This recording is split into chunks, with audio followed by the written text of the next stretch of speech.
focus on that. An intriguing question. The third front. 2024 में क्या पूरा विपक्ष एकजुट होकर पीएम मोदी के खिलाफ लोकसभा चुनाव लड़ने की तैयारी कर रहा है? A much hyped opposition third front meeting has turned out to be a damn squib. एक तरफ मोदी सरकार में विस्तार की खबरें आ रही हैं, तो दूसरी तरफ मोदी सरकार के खिलाफ नए नए मोर्चे राजधानी में बन रहे हैं। There is talk of a possible third front, the formation of a possible third front at this point in time. आपको बता दें, ममता बनर्जी बीजेपी के खिलाफ फेडरल फ्रंट बनाने की मुहिम में लगी हुई है। So that we can fight a strong fight against the BJP. One cannot do everything alone. It's a collective family, and collectively, if we can take a decision, there are so many political parties and so many people, they are in a touch also. So I think all together we can fight the battle for 24. हाल ही में राष्ट्रमंच ने NCP founder Sharad Pawar ji के घर एक meeting रखी और उस meeting में India के कई सारे रीजनल पार्टीज भी शामिल हुए, लेकिन उस मीटिंग के लिए कांग्रेस को इनविटेशन नहीं दिया गया था। हालांकि एनसीपी की तरफ से कहा गया है कि कांग्रेस को भी इनविटेशन दिया गया था, लेकिन किसी कारणवश कांग्रेस से कोई नहीं आ सका। अब मीडिया रिपोर्टिंग के अकॉर्डिंग इस मीटिंग का मेन एजेंडा था 2024 के लिए एक थर्ड फ्रंट को खड़ा करवाया जाए मोदी जी के अगेंस्ट।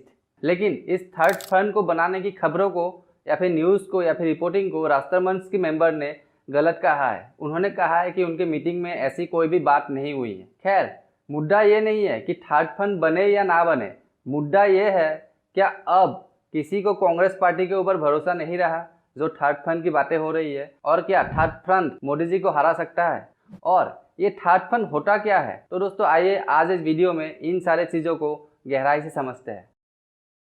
दोस्तों सबसे पहले आपको समझना होगा ये थर्ड फ्रंट एग्जैक्टली क्या होता है। देखिए, किसी भी पॉलिटिकल सिस्टम में या फिर पॉलिटिकल साइंस में एक सिस्टम होता है, first term the post system या फिर सिंपल मेजोरिटी सिस्टम। ये दोनों एक ही चीज़ है। मतलब हमारा जो इलेक्शन सिस्टम है वहाँ पर 50% से ज़्यादा वोट लेने की ज़रूरत नहीं है। यानी कि मान लीजिए कि मैं इलेक्शन लड़ रहा हूँ, तो अगर मैंने हाईएस्ट नंबर ऑफ वोट्स ले लिया है, इट मे बी 20%, 30%, 40%, कुछ भी हो सकता है, तो मैं उस पर्टिकुलर रैंकिंग में जीत जाऊंगा अगर मेरा वोट हाईएस्ट होगा। अब ये जो fast pass the post system है, इससे क्या दो पार्टी डेवलप होती है, और क्या इंडिया में पिछले 70 सालों से दो पार्टी डेवलप हुई है इस सिस्टम से। हालांकि मैं इसे दो पार्टी तो नहीं कह सकता, लेकिन हाँ दो अलायंस डेवलप हुआ है ये मैं कह सकता हूँ नहीं, अलायंस ही डेवलप हुआ है। और हाँ, ये मैं सेंट्रल गवर्नमेंट की बात कर रहा हूँ, स्टेट गवर्नमेंट की नहीं। देखिए, हमारे इंडिया में सरकार बनाने का क्या विकल्प है। ऑब्वियसली बात है, दो विकल्प है।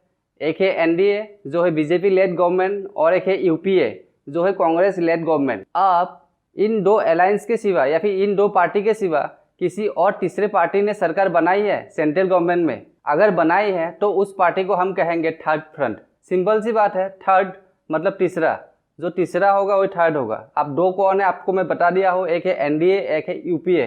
अगर उसके सिवा कोई तीसरा सेंट्रल गवर्नमेंट में सरकार बनाए, उसी को कहेंगे हम थर्ड फ्रंट। तो दोस्तों आई होप आप समझ गए होंगे कि थर्ड फ्रंट क्या होता है। अब सवाल है कि क्या थर्ड फ्रंट परमानेंट कॉन्सेप्ट है इंडिया में, और क्या थर्ड फ्रंट एग्जिस्ट भी करता है इंडिया में? जवाब है नहीं, लेकिन टेक्निकली देखा जाए तो जवाब है हाँ। कैसे, समझिए। देखिए, अगर हम इंडियन पॉलिटिकल हिस्ट्री की बात करें तो हम सबको पता है शुरुआती दौर में कांग्रेस सरकार थी। टेक्निकली मैं कह सकता हूँ 1952 से 1989 तक कांग्रेस सरकार ही था। लेकिन यहाँ पर आप मुझे सवाल कर सकते हो कि 1977 और 1979 में तो जनता पार्टी और भारतीय लोक दल का सरकारें थी। जी हाँ दोस्तों, आप बिल्कुल सही हो, लेकिन उनकी सरकारें बस 2 से 2.5 साल तक थे। इसीलिए मैंने कहा टेक्निकली हम मान सकते हैं कि 1989 तक कांग्रेस का ही सरकार था। अच्छा, यहाँ पर मैं आपको एक फैक्ट बता देता हूँ। 1977 में मोरारजी देसाई जो जनता पार्टी से पीएम बने थे, वो इंडिया का पहला नॉन कांग्रेसी पीएम थे। खैर, back to the point. Congress के 1989 के बाद से हम बात कर सकते हैं कोएलिशन एरा की, मतलब गठबंधन सरकार की। तो इसी कोएलिशन की एक कॉन्सेप्ट है फ्लूइड कैटेगरी, जिसे थर्ड फ्रंट कहा जाता है। अब जब से कोएलिशन एरा की शुरू हुई है, तब से आज तक इंडियन पॉलिटिकल हिस्ट्री में बस 2 ही बार थर्ड फ्रंट ने सरकार बनाई है, वो भी बहुत लिमिटेड कम समय के लिए। जब कांग्रेस का विभाजन हुआ था तब 1989 में पहली बार एनएफजी मतलब नेशनल फ्रंट गवर्नमेंट ने सरकार बनाई थी। एनएफजी में बहुत सारे छोटी छोटी रीजनल पार्टियां आके शामिल हो गई और सबने मिलके एक पार्टी बनाई जिसका नाम था NFG, और कांग्रेस से ही निकले छोटी छोटी पार्टियां आके इस NFG के साथ गठबंधन कर लिए थे। फिर NFG को बाहरी पार्टी बीजेपी और लेफ्ट पार्टी से भी सपोर्ट मिला और इस तरह से 273 का आंकड़ा पार किया और उन सब ने मिलके अपना एक सरकार बनाया। और NFG से भारत को 2 प्रधानमंत्री मिले थे, VP सिंह और चंद्रशेखर। फिर दूसरी बार 1996 में थर्ड फ्रंट की सरकारें आई, UFG, यूनाइटेड फ्रंट गवर्नमेंट। इस बार 14 से भी ज्यादा रीजनल पार्टीज आई और इन्होंने अपना सबने मिलके एक गठबंधन की सरकार बनाई, लेकिन ये सरकारें भी बहुत कम समय तक रही। और UFG के तरफ से भी भारत देश को 2 प्रधानमंत्री मिले, पहला HD देवेगौड़ा और दूसरा IK गुजराल। अभी जो थर्ड फ्रंट बनेगा इसी तरह से ही बनेगा, बहुत सारे पार्टियां एक साथ मिलके अपना एक सरकारें बनाएगी। लेकिन अब फिर से थर्ड फ्रंट की खबरें इतनी ज़्यादा हाईलाइट में क्यों आ रही है न्यूज़ में? अब हाईलाइट में क्यों आ रही है, इसको जानने के लिए आपको इसका भी हिस्ट्री जानना पड़ेगा। देखिए 2014 में कांग्रेस तो विकल्प नहीं बचा था, क्योंकि कांग्रेस की करप्शन, डायनेस्टिक पॉलिटिक्स, परिवारवाद, स्कैंडल्स, स्कैम्स, ये सारे चीज़ें लोगों के सामने आ रही थी और उसी की वजह से कांग्रेस की रेपुटेशन बहुत डाउन हो गई थी। हालांकि उसमें अन्ना आंदोलन की अहम भूमिका है और हमारे मीडिया का भी, और साथ में मोदी जी तो थे ही। तो पूरे देश में मोदी जी ने कांग्रेस मुक्त भारत की ऐलान कर दिया। कांग्रेस मुक्त भारत का सपना हिंदुस्तान साकार। अच्छा, यहाँ पर भी मैं आपको एक इंटरेस्टिंग फैक्ट बताता हूँ। कांग्रेस मुक्त भारत मोदी जी ने 2013 में पहली बार नहीं कहा था, उन्होंने 1996 में ही पहली बार इस कॉन्सेप्ट को भारत के सामने रखा था। And this is the third election 96 Congress को उखाड़ फेंकने के लिए वोट कर रहा है। हाँ, तो हम कहा थे मोदी जी ने 2013 में कांग्रेस मुक्त भारत का ऐलान करने के बाद मानो पूरे देश भर में एक लहर सा चल गया और उसके बाद वही हुआ जो होना था। कांग्रेस के खिलाफ NDA यानी बीजेपी ने सरकार बनाई, वो भी भारी बहुमत के साथ। लेकिन आपको मैं ये सब क्यों बता रहा हूँ, क्योंकि उस समय भी एक थर्ड फ्रंट की बातें हो रही थी, लेकिन वो बात 24 घंटे के अंदर ठंडे बस्ते में चला गया। किसी को कानों कान खबर नहीं हुआ क्या नहीं हुआ उसका। अब फिर 2014 के बाद कब इलेक्शन हुए? 2019 में। तो 2019 की जनरल इलेक्शन से ठीक 1 साल पहले इसी तरह थर्ड फ्रंट की बातें शुरू होने लगी थी और उसको लीड कर रही थी ममता बनर्जी। लेकिन उनकी भी थर्ड फ्रंट की आइडिया काम नहीं आया। उनका अपना आइडिया काम नहीं आने का एक रीजन था, उनके पार्टी के बीच एक डिसएग्रीमेंट हो गया था। क्या हम लोग कांग्रेस को भी हमारे पार्टी में शामिल करें या ना करें? तो इसके ऊपर मन मुटाव हुआ पार्टी के बीच और इवेंचुअली थर्ड फ्रंट का आइडिया फिर से ठंडे बस्ते में चला गया। और फिर क्या, फिर हम सबको पता है 2019 में भी और ज़्यादा बहुमत के साथ बीजेपी ने सरकार बनाई फिर से। लेकिन हमारा असली सवाल अभी भी बाकी है कि थर्ड फ्रंट की बातें अब फिर से क्यों हो रही है बीजेपी के खिलाफ। तो क्या ऐसा हो रहा है जिसके वजह से थर्ड फ्रंट की बातें फिर से होने लगी है? देखिए ट्रेंड क्या चल रहा है। पहले तो बीजेपी का जो फुटप्रिंट है वो श्रिंक हो रहा है, मतलब वो सिकुड़ रहा है, कम हो रहा है वो। अगर हम लोग बीजेपी की बात करें तो 2014 में पहली बार नरेंद्र मोदी आए और उसके बाद मोदी जी ने कंटिन्यूअसली कई सारे असेंबली इलेक्शन जीती। लेकिन अब आप ये डेटा देखिए, दिसंबर 2017 तक बीजेपी एटलीस्ट 71% पॉपुलेशन पर रूल करती थी। लेकिन 2017 से आप देख सकते हो धीरे धीरे 2009 तक बीजेपी को असेंबली इलेक्शन में कई सारे स्टेट्स में मुक्की खानी पड़ी, मतलब कई सारे स्टेट्स उन्होंने गंवाए हैं। BJP lost Rajasthan, BJP lost Madhya Pradesh. हालांकि मध्य प्रदेश में अपने अलग तरीके से उन्होंने फिर से सरकार बना ली, वो अलग बात है। They lost Chhattisgarh, they lost Maharashtra. हाँ, एक अचीवमेंट जरूर है, वो है कर्नाटका। कर्नाटका में पहले कांग्रेस का सरकार था, अब बीजेपी का है। पर बेसिकली बीजेपी ने बहुत सारे स्टेट्स को गंवा दिए हैं। 2017 में बीजेपी 71% इंडियन पॉपुलेशन पर कंट्रोल करती थी, मतलब रूल करती थी। लेकिन 2019 तक आते आते उनका ये परसेंटेज हो गया ओनली 40%।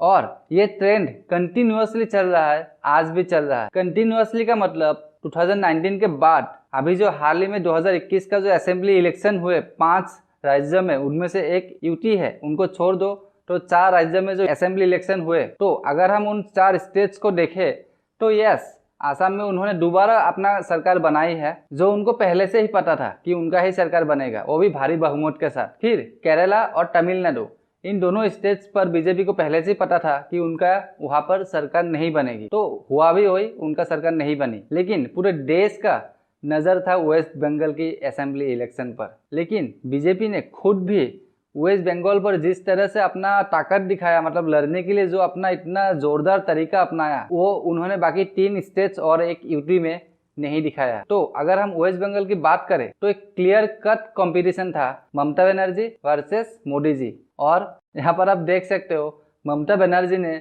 भारी बहुमत के साथ अपनी सरकार बनाई। अब बंगाल में 2 मई दीदी गई।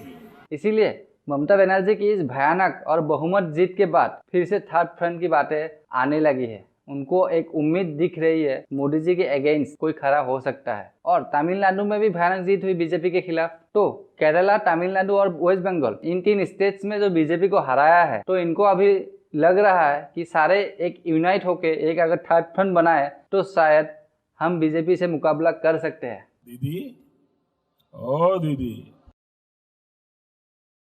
अब यहाँ पर आपको 2 चीजें ऑब्जर्व करनी होगी। एक तो पहले मैंने आपको बता दिया कि बीजेपी का किस तरह से धीरे धीरे डाउनफॉल होना शुरू हो गया है in terms of assembly elections.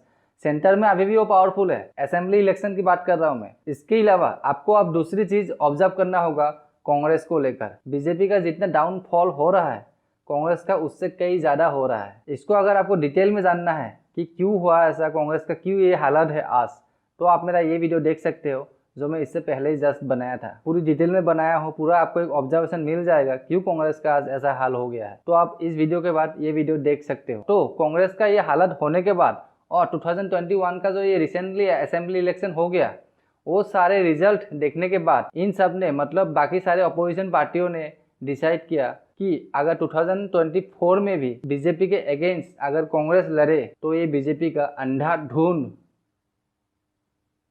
जीत होगी। मतलब आंख बंद करके बीजेपी जीतेगी, एक तरफा जीतेगी बीजेपी, इस तरह से जीत होगी उनका अगर कांग्रेस रही तो इसीलिए इन सबको लगा कि हमें एक थर्ड फ्रंट की ज़रूरत है जो बीजेपी को टक्कर दे सके। तो ये सारी चीज़ें देख के अब थर्ड फ्रंट की बातें सामने आने लगी है। लेकिन ऑफिशियली उनकी तरफ से कोई ऐसा स्टेटमेंट नहीं है कि हम थर्ड फ्रंट बनाने जाने वाले हैं। लेकिन न्यूज़ के अकॉर्डिंग, रिपोर्टिंग के अकॉर्डिंग यही बात है कि थर्ड फ्रंट की एक तैयारी चल रही है। ये सारे चीज़ें तो ठीक है, लेकिन अब सबसे $1 मिलियन का सवाल है, क्या थर्ड फ्रंट बीजेपी का अल्टरनेटिव बन के उभर पाएगी? तो दोस्तों, अभी तक मैंने आपको सब कुछ बता दिया कि थर्ड फ्रंट क्या है, क्यों है और उनका हिस्ट्री क्या था। लेकिन अगर हम थर्ड फ्रंट की कमजोरियों को देखें, जब से कोएलिशन एरा शुरू हुआ था 1989 के बाद से अब तक, तो सबसे पहला कमजोरी है थर्ड फ्रंट में सारे लीडर्स एस्पिरेशंस के साथ आते हैं। एस्पिरेशंस मतलब देखिए, थर्ड फ्रंट एक्चुअली में है क्या? थर्ड फ्रंट है एक अपॉर्चुनिस्ट अलायंस। मतलब समझिए, जहां अगर किसी मेजर पार्टी को बहुमत नहीं मिलती है तब बहुत सारे रीजनल पार्टीज आके अपना एक अलायंस बना सकता है। इसीलिए थर्ड फ्रंट को बोलते हैं अपॉर्चुनिस्ट, मतलब अवसरवाद। मौका मिलते ही वो लोग अपना पार्टी बना लेंगे, इस टाइप का। इसीलिए जब अलग अलग पार्टी आके एक अलग से अपना एक पार्टी बनाता है तो डेफिनेटली उस हर एक पार्टी में एक लीडर्स होंगे और सबका एस्पिरेशन अलग अलग होगा। इसीलिए सबकी पैरोकियल व्यू पॉइंट होते हैं, यानी सिर्फ पावर गेविंग करना इनका पहला मकसद होता है, ना कि देश की भलाई या फिर देश के बारे में सोचना इनका पहला मकसद है। इसके बाद इनके अंदर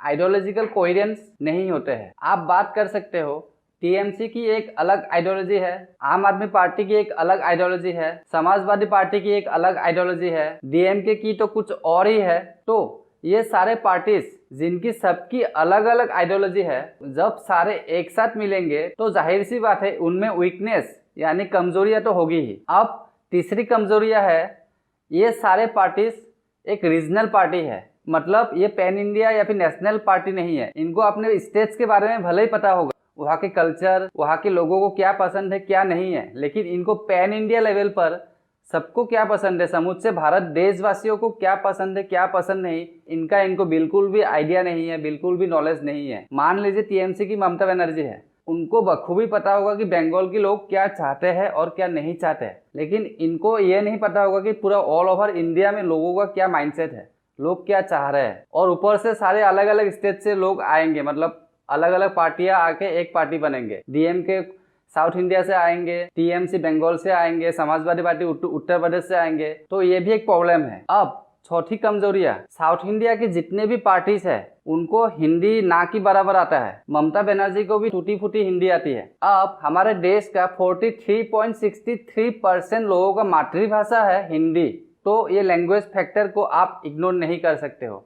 आप देख सकते हो मोदी जी को ज़्यादातर वोट कहाँ से मिलता है, हिंदी भाषी राज्य से मिलता है। जैसे उत्तर प्रदेश हो गया, बिहार हो गया, मध्य प्रदेश हो गया। और उत्तर प्रदेश का आबादी आपको पता है कितना है। अगर उत्तर प्रदेश को इग्नोर कर दिया जाए तो आप सोच सकते हो कितना वोट कम हो जाएगा। आप पांचवा कमजोरी, जो मुझे लगता है सबसे मेजर है, ये वो है बहुत सारे लीडर्स का होना। जितना पार्टी सबका एक एक लीडर्स। अब इन सारे पार्टी में प्रधानमंत्री की कुर्सी तो सबको चाहिए होगी इंडिविजुअली। कोई भी ये नहीं बोलेंगे कि ममता बनर्जी को बिठा दो प्रधानमंत्री की कुर्सी में, अरविंद केजरीवाल को बिठा दो, इनको बिठा दो, उनको बिठा दो। सबका मनोकामना होगा कि मैं बैठूं, हमारे पार्टी से बैठे कोई। और यही सब है थर्ड फ्रंट की सबसे मेजर कमजोरियां। इसीलिए जो आपको मैं थोड़ी देर पहले इनका हिस्ट्री बताया था, 1989 और 1996 में थर्ड फ्रंट की 2 बार सरकारें आई थी। इन्हीं सब रीजनों की वजह से वो सरकारें नहीं टिक पाई।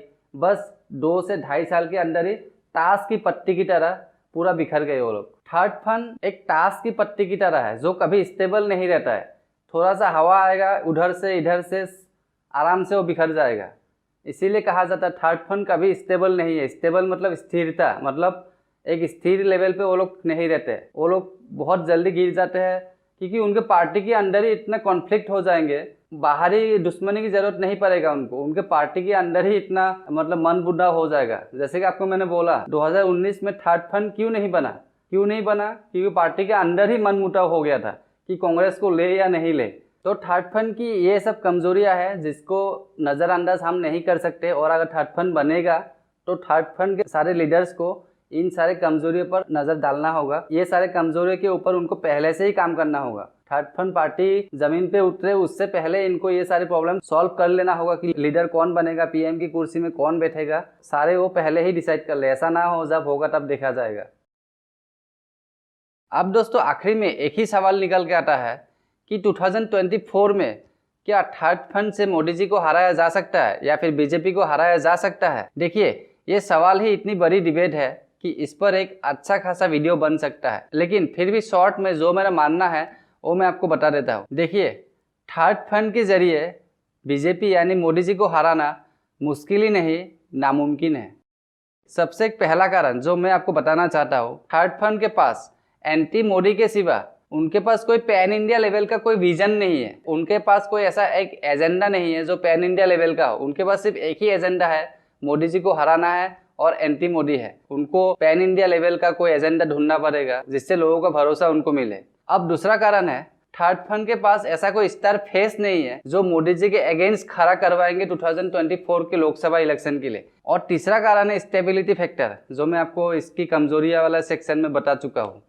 तो बाकी आप अगर कमजोरी वाला सेक्शन अगर अच्छे से सुनेंगे तो आपको सारे कमजोरी मिल जाएंगे और वही सारे रीजन हैं जिनकी वजह से मोदी जी को हराना नामुमकिन है थर्ड फ्रंट के जरिए। अगर मोदी जी को हराना है तो हमें एक सिंगल पार्टी अपोजिशन चाहिए जैसे कांग्रेस है। तो आखिरी में दोस्तों ये थर्ड फ्रंट बने या ना बने उससे कोई फर्क नहीं पड़ने वाला, लेकिन सारे अपोजिशन पार्टीज को मेरा सजेशन होगा कि 2024 का ख्याली पुलाव वाली सपना देखना बंद करे और जो अभी का मौजूदा हालात है, देश का जो अभी भयंकर वाला हालात है, महंगाई, गरीबी, इकोनॉमी, एडुकेशन, इन सब पर अपना रिएक्शन दे और सड़क पे उतरे। रिएक्शन ट्विटर से ना दे, आपको सड़क पे उतरना पड़ेगा। जैसे किसान इतना महीनों से सड़क पर है, अपने एसी कमरे से ट्विटर पे रिएक्ट करने से आप 2024 तक नहीं जा पाओगे। ट्विटर से सड़क पे उतरे, बस इतना ही करिए, जनता को वही चाहिए। तो आखिर में यही बोलना चाहूँगा, ट्विटर या बाकी सोशल मीडिया की प्लेटफॉर्म से मुंगेरी लाल के हसीन सपने देखना बंद करे और सड़क पे उतरे और काम करे।